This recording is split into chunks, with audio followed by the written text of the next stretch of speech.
օրը երևի մի 10-15 հոգի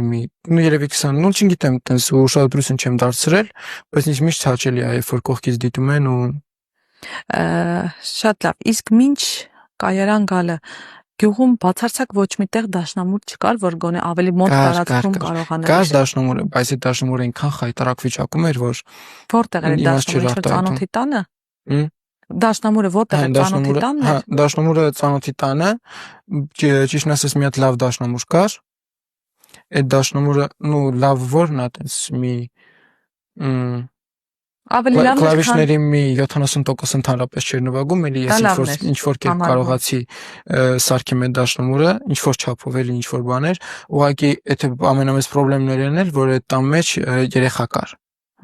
Բանը, կրծքեր երեխա կար, ու այդ երեխան բանը սաղոր քնած էր լինում։ Հատուկ ժամեր էի գալիս։ Հենց արթնանում էր, դու գնում էիր այնտեղ։ Պարապել։ Հենց արթնանում էր, հասցնում էի, գնում էի պարապելու, գալիս էի տուն։ Բայց ամենացավալին էր, որ վերջին շաբաթվա մեջ